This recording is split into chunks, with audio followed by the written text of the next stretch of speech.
Hello everyone, I'm just trying to make a short message for our supervisors, especially if you're the supervisors who are going through or who have gone through the NEC4 training.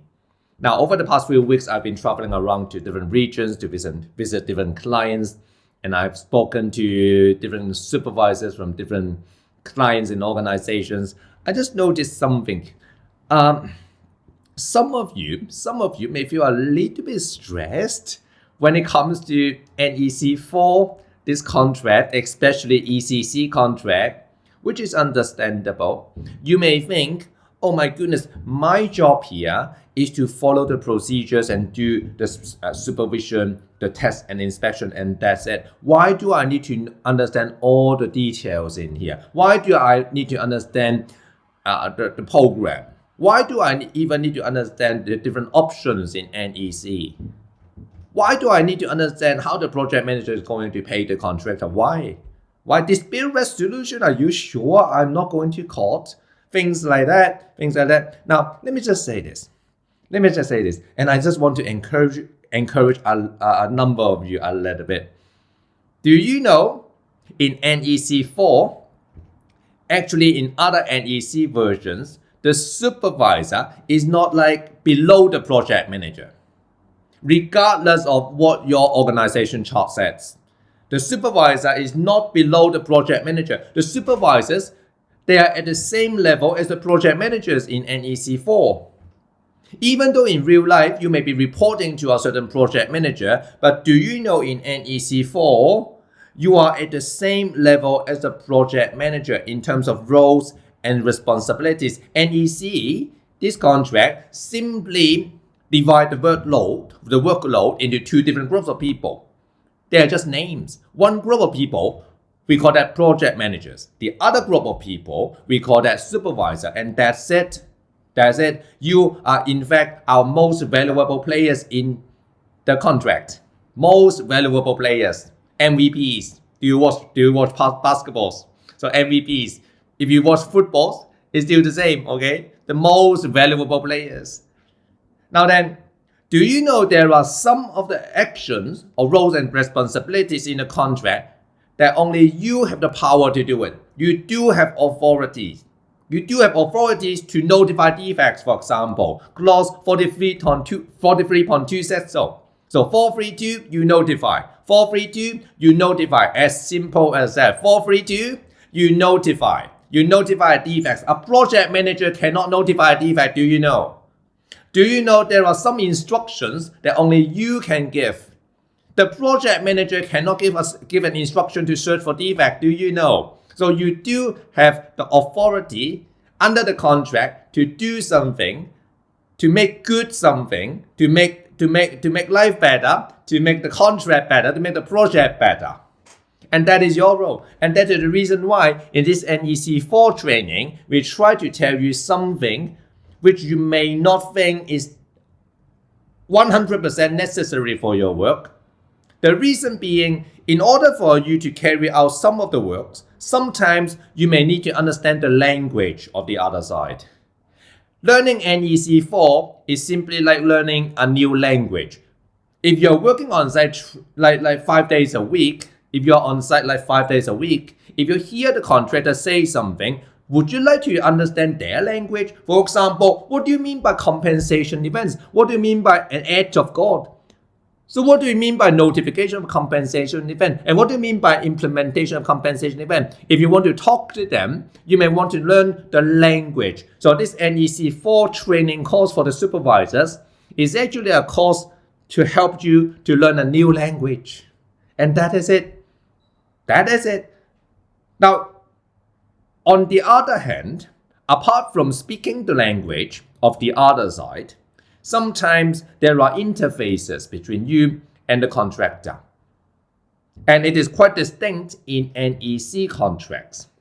For example, in the program, health and safety requirements. Health and safety requirements are in the program. Do you believe so? If you do not believe that, go to clause 31.2. Go to clause 31.2, have a look. Health and safety requirements in the program. Then, would you like to have a program? You may not get the final draft, the final version of that program. But let's say the site engineer is drafting a program for submission. You may as well want to get a copy and have a look. Just in case you spot out something, you may remind the other side, don't go there, okay? Don't submit this one. If you submit this one, I'm pretty sure that this program will not be accepted. Why? You haven't even put in the requirements of the contract in the program. For example, time risk allowances. Are they there? Health and safety requirements. Are they there? Even if they put in the order and timing of the work, you are the supervisor, you know that is not true. You know that is almost like a fantasy. Then you remind them. You would say, if you really put in something like this, I am very sure the project manager will not accept your program. Why? Because you know the 4 reasons to not accept the program. That is the reason why that you want to understand some of the reasons, the 4 reasons for project manager to say, I do not accept the program. That is the reason why you want to go into details. That is the second point. So you see, in NEC contract, your role as a supervisor is more than notifying a defect. Even though notifying a defect is like 432, you notify a defect. But there are something more that you may want to understand in order for you to become a good supervisor, in order for you to be an excellent, a helpful supervisor for the whole team. You are part of the team. So I hope that encouraged you a little bit. The third point here is, do you know why we call ourselves accredited? Like I'm an accredited project manager. You are going to, or you are an accredited supervisor. We call ourselves accredited because we understand a little bit more than other project managers. If you call yourself accredited supervisors, you know a little bit more than other supervisors. Ask around how will they respond if you say, do you know what is target contract? Do you know defined cost and VPWDD target, total of the prices and all the schedule of cost components and disallowed cost? Do they know? You know?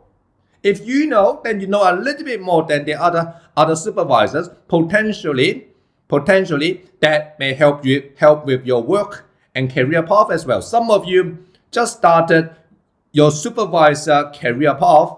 That will be very helpful. You may as well want to progress yourself to become a project manager as your next step. Some of you, as I know, some of the supervisors go all the way to project engineer, to project manager, to later on even project director, and you set up your own company. Do you want to do something like this? And therefore, sometimes when we go through the accreditation process, it is painful. The cost is probably a little bit more boring than you think, but it's worth it.